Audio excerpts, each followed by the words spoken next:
Hi, thanks for joining me on the Listen Up Girl podcast, your daily LGBTQ news podcast. I'm your host, Zach Randall-Freeman, and today is Tuesday, July 14th, 2026. Today is International Non-Binary Peoples Day. So to our non-binary family listening, we see you, we celebrate you, and you belong here. So let's get into the news. First, Lindsey Graham. We have to start off with the death of U.S. Senator Lindsey Graham of South Carolina, who died Saturday evening at 71 years old, following what his office called a brief and sudden illness. The orange-convicted felon posted a tribute in the middle of the night, calling Graham one of the greatest people and senators I have ever known. Here's what we know about Lindsey Graham's record on our community. He voted for the Defense of Marriage Act in 1996. He voted against repealing Don't Ask, Don't Tell in 2010. He voted against Employment Non-Discrimination Act in 2013. He voted against the Respect for Marriage Act in 2022. And 3 decades of opposition of someone who the most significant civil rights advances in LGBTQ history. Graham never married, never had children, and spent much of his political career under intense speculation about his sexuality, speculation he constantly denied. In the hours after his death, transgender author Jessie James Rose posted what she called a eulogy for a horny hypocrite, alleging that Graham had paid her for sex when she was a pre-transition college student. She is the second person to make such claims. None of these allegations have been substantiated. LGBTQ plus advocacy organizations have long been careful about outing, and that caution remains valid. But the community's lack of grief over Graham's record, that is fully earned. The advocate put it plainly. He deserves the same treatment in death as Pat Robertson and Anita Bryant. His record was just as damaging. Next, International Non-Binary Peoples Day. Today is July 14th, is International Non-Binary Peoples Day, and this week is Non-Binary Awareness Week. The date was chosen deliberately. It falls precisely halfway between International Women's Day on March 8th and International Men's Day on November 19th. Because of non-binary people exist outside, beyond that binary entirely.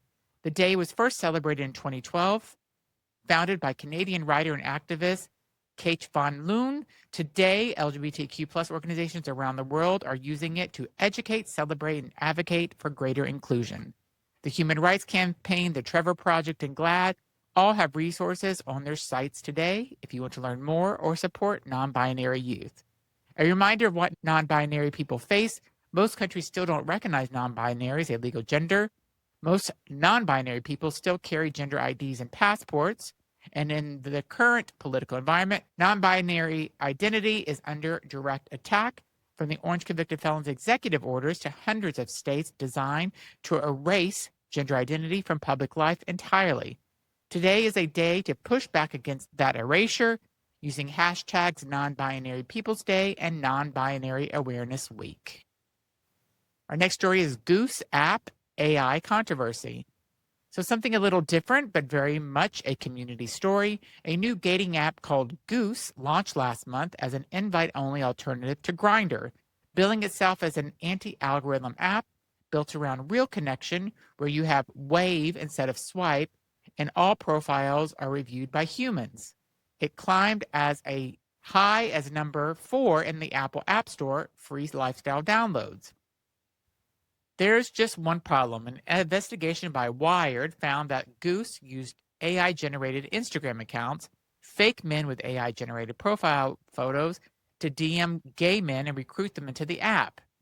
More than 24 fake accounts were identified, with profile pictures flagged by AI detection, tools at over 90% confidence are artificially generated. The accounts sent identical pitches and added targets to close friend stories. When Wired broke the story, the accounts were deactivated. Goose denied the allegation, saying their team handpicked every invite and that they work around the clock to keep fake profiles off the platform. Experts say the campaign may violate FTC guidelines and New York's AI disclosure law. The deeper issue, when you're building a platform premised on authentic connection and you use fake AI men to build your user base, you've already broke the fundamental promise. Our community deserves better. Our next story is anti-trans bills update. A quick important update on the legislative landscape today. The Trans Legislation Tracker is currently monitoring 804 bills across 43 states that would negatively impact transgender and gender nonconforming people in 2026. Again, that's 804 bills. At the federal level, 136 bills targeting our community are under consideration in the 119th Congress. Education and healthcare bills make up roughly half of all anti-trans legislation being considered this year. This is a backdrop against which we celebrate Non-Binary Peoples Day. It's not abstract.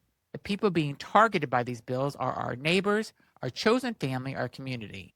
Know what's happening in your state and find out what representatives show up. That's today's Listen Up Girl podcast. If today's episode meant something to you, please follow and subscribe wherever you're listening. Apple Podcasts, Spotify, iHeartRadio, Amazon Music, YouTube. And if you have a minute, leave us a rating and a review. It genuinely helps more people find the show. Share this episode with someone who needs to hear today, and follow me on Instagram at TheRealZachRE. I'll see you tomorrow with more news. Thanks for listening.